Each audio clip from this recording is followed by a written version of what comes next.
A tourist looking for a good time gets a shock when he discovers an abandoned baby in his hotel room. His troubles only get bigger when he reads the note with the baby and discovers the child is his. Sam walked straight to his hotel room window and smiled as he took in the view of the street outside. Although he'd traveled annually to Cuba for business for the past few years, every visit still excited him. Sam was a nobody back home, but everyone treated him like a king here. Sam had a business meeting lined up for lunch the next day. That meant tonight was free for partying, and Sam knew all the best nightclubs in the area. The bartender offered him his first drink on the house when he arrived at his favorite club. Sam danced and drank, and a few hours later, he returned to his hotel room with a beautiful woman on each arm. No woman back home ever admired and complimented him so much as these two did, and Sam was in heaven as he let them into his room. Sam's delight faded when he turned on the light. Somebody had piled his clothes on the bed and his suitcase lay on the floor. The suitcase was shut and jerked across the floor as if alive. "Have you been robbed?" one of the women asked. Sam was circling his suitcase. He gently kicked it and leaped back in fright when a child cried out. He quickly opened the suitcase and gasped when he saw a toddler curled up inside. "This has got to be someone's idea of a joke," Sam muttered. "Look, there's a note." The blonde woman leaned over and unpinned a note from the child's shirt. Sam snatched it from her hands and opened it. "I have worked as a maid in this hotel for many years, so you should remember me, Sam. 2 years ago, we had sex in this room, and I fell pregnant. I thought I could raise our daughter alone, but I was wrong. She deserves more than what I can give her, so I'm leaving her with you. Her name is Dunya. Please take good care of her, Papa." "No freaking way!" Sam dropped the note and skidded backward, away from the child in his suitcase. He couldn't be a father. He didn't want to be a father. Coming to Cuba was the highlight of his year, a time to let loose and have fun. This was not fun. The toddler reached out to Sam, fell over the edge of the suitcase, and burst into tears. Sam stared at her in shock while one of the women bent down to soothe the child. "It's okay, little beauty, you're—" "Phew!" The woman leaned back and flapped a hand in front of her face. "You are a stinky little lady. Something very bad has happened in that diaper. She needs to be changed." The second woman looked inside the suitcase. "There are no spare diapers here." "I'll go get some," Sam said. He would do anything to get out of that room and away from the child, but the woman stopped him. "You might not find diapers so easily in the stores here," she said. "I will take one of your shirts from the bed there and make a diaper for the child." "My shirt?" Sam stared at the woman in horror. "It will be fine. My sister has done this for her babies before." The woman smiled at him. "You may be lucky and find diapers at the store. You must also look for formula and baby food. We'll take care of the little one while you're out." Sam exited the hotel in a daze. In one day, he'd gone from a man looking for a good time to a father whose shirts were being used as diapers. Sam woke the following day when Dunya started pulling his hair. "Stop that!" Sam pried her chubby fingers off his hair. Immediately, Dunya's giggles turned to heartbroken sobs. "I'm sorry, please stop crying." Sam pulled a funny face at the child. "Look, Dunya, don't I look silly?" Dunya turned red in the face as she cried even harder than before. Tears poured down her chubby little cheeks. In desperation, Sam lifted her into his arms and started singing a nursery rhyme he'd learned as a child. Dunya's little fingers immediately went back into his hair. Sam couldn't take this much longer. He set Dunya down on the bed and gave her a stuffed toy he'd found when he went shopping the evening before. Then he rushed downstairs to the front desk. "Where is the maid with a toddler daughter called Dunya?" Sam demanded. "I need to see her immediately." Mr. Sam," the lady behind the desk grinned at him. "I'm not sure who you mean. We have several cleaners on staff." Sam pulled out his wallet and removed a few bills. "Maybe this will help you think." "Okay, I think I can help you." The woman took the money from Sam's hand. "Elisa had a little girl. I think her name was Dunya." She held out her hand for more money. "Elisa doesn't work here anymore, but I might know what happened to her." Sam clenched his jaw and gave the woman more money. "That's all I'm giving you. Now tell me where Elisa is." She said she was going to the U.S. to become a designer. Her cousin lives in Tampa and promised to help her with immigration. "She's left the country?" Panic washed over Sam. Returning the child to her mother would be more challenging than he thought. He pulled out his phone and was about to search for the next flight to Tampa when an alarm sounded on his phone. He'd forgotten about his business meeting. "I need you to get me a babysitter and send them up to my room," Sam said as he rushed away. Dunya was lying on the floor crying when Sam returned to his room. He lifted her and choked when he smelled her diaper. "I don't have time for this!" Sam cried as he set Dunya down to change her diaper. "I don't even know what I'm doing!" Sam was late for his meeting. He returned to the hotel room in a terrible mood. After he paid the babysitter and saw her out, he lifted Dunya and looked into her eyes. "You are going back to your mother, Missy," Sam said. "I don't care if I have to pay child maintenance for the rest of my life. I can't look after you anymore." Dunya babbled some nonsense and smiled at Sam. She was a cute kid, and part of him felt proud to have such a sweet daughter. But it was far too much work.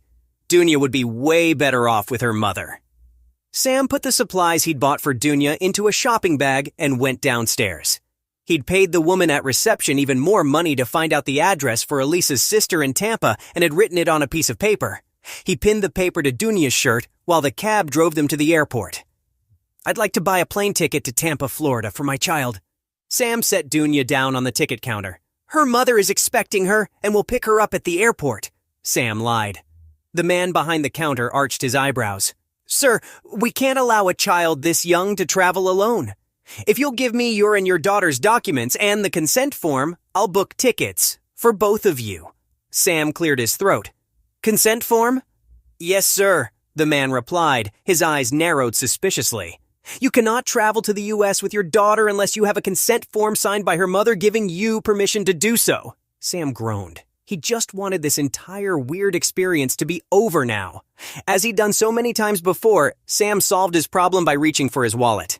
"I'm sure you can make an exception this once." Sam started peeling off peso notes from the stack in his wallet. "Like I said, her mother is waiting for her in Tampa, so... Are you trying to bribe me, sir?" The ticket agent set his hands on his hips.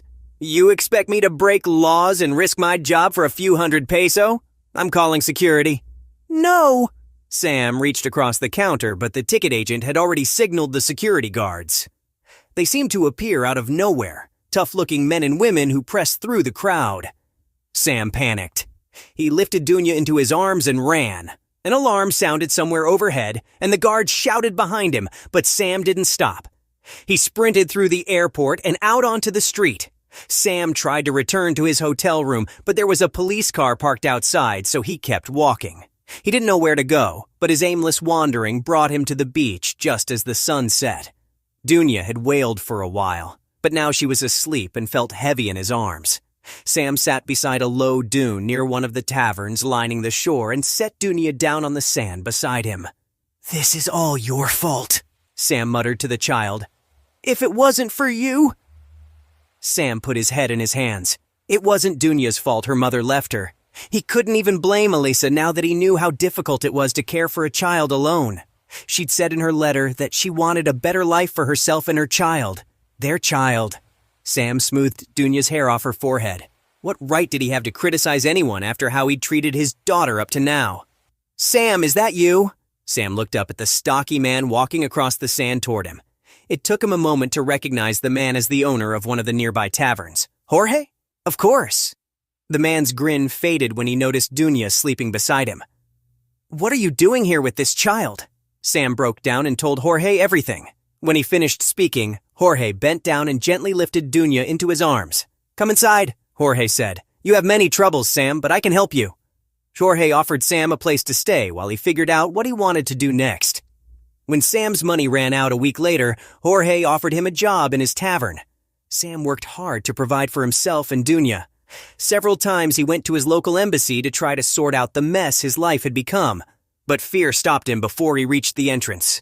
He didn't know how much trouble he was in after the incident at the airport, and he was terrified the authorities would take Dunya away from him. After that night on the beach, Sam realized he was responsible for taking care of Dunya. It didn't take long before he realized he loved his daughter. The thought of those first few days when he tried to get rid of her filled Sam with shame, and he was determined to make up for it. Jorge was a rock for Sam during those first few weeks. Since Jorge had 3 children, he could show Sam how to care for Dunya. It was difficult, especially on the nights when Dunya didn't sleep well, but it all seemed worthwhile when she first looked up at Sam and called him Papa. "That's right," Sam grinned and lifted Dunya into his arms. "I'm Papa, and you, little Dunya, are the best thing that ever happened to me." A few years later, Sam organized a small party to celebrate Dunya's birthday. He wasn't sure of the exact date, but had estimated it was sometime in February. Sam bought a cake from a local pastry shop and decorated their home with streamers he made himself. After breakfast, Sam put a blindfold on Dunya and led her down to the beach for a special surprise. "Is it a dolphin?" Dunya asked as they walked. "Or a whale?" Sam laughed. Dunya was already out of breath, so he lifted her onto his shoulders. "No, sweetheart, but I hope you'll like it very much."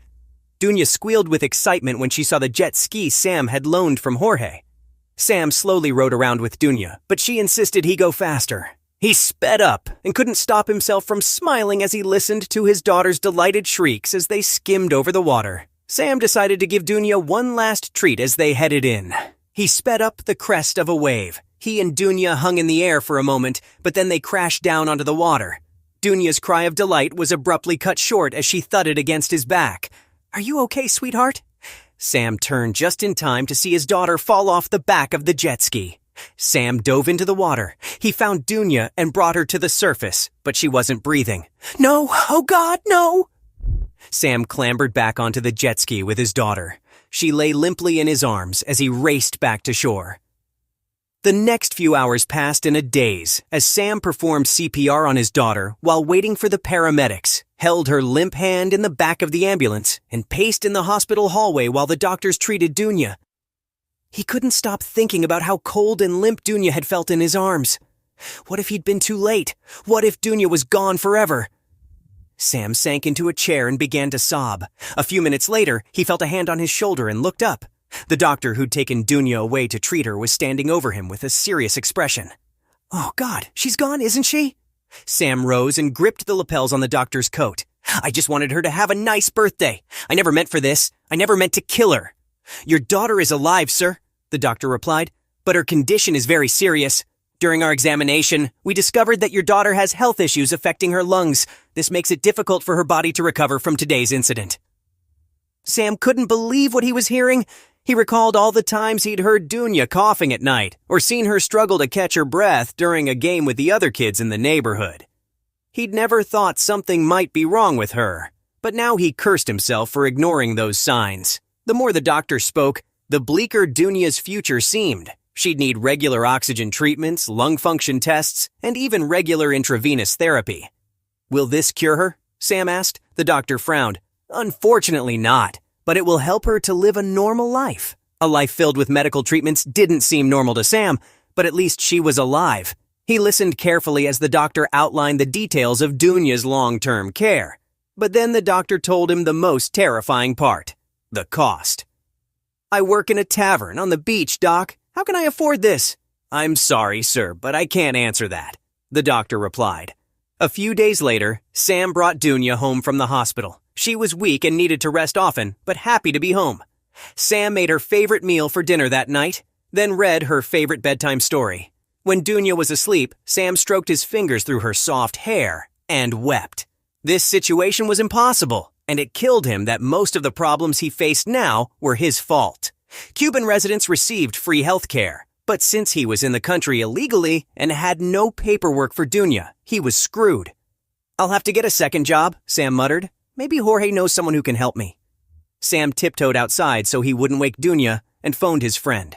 After a short conversation, Jorge promised he'd ask around about a second job for Sam. When Sam reported for his shift the following day, Jorge was waiting with a smile. "I have good news, my friend," Jorge said. "Someone I know is interested in hiring you."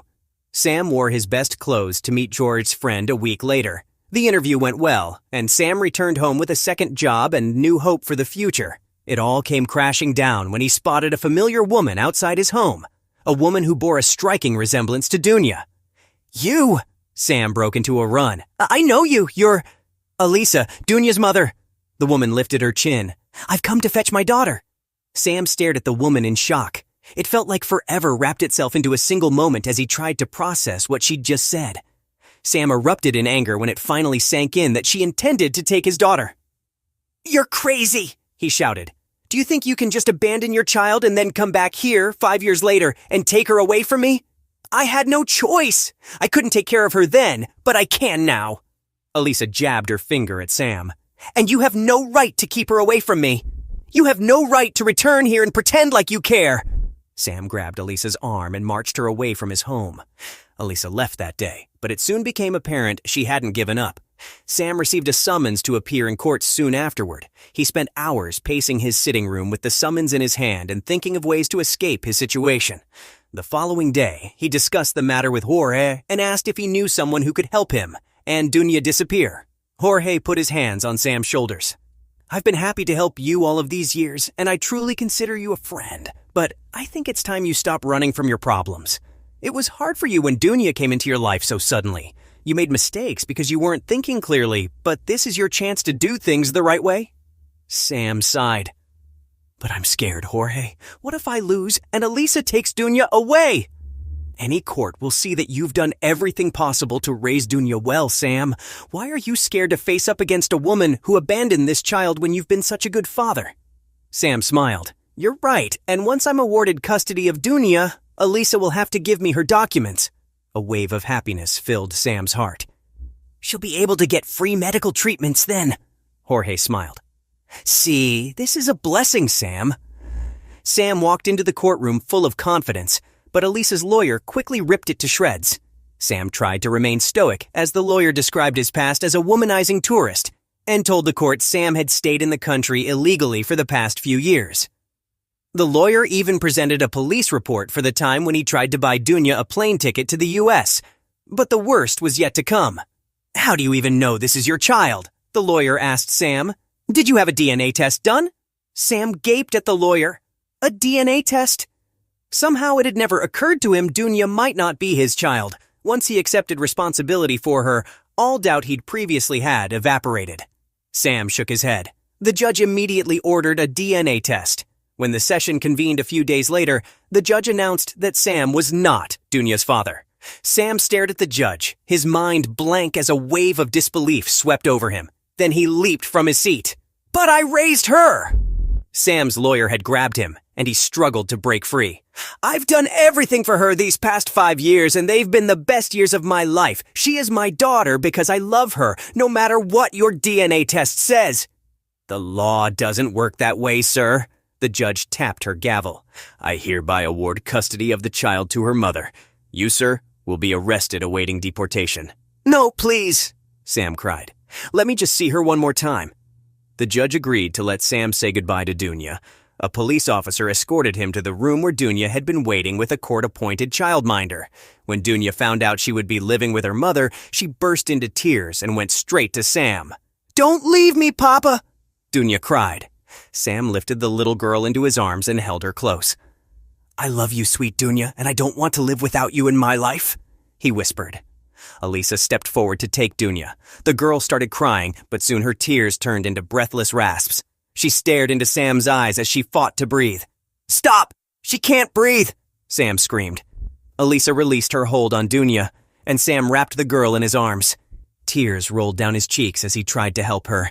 He heard someone calling for an ambulance as Dunya reached up and put her hand on his cheek.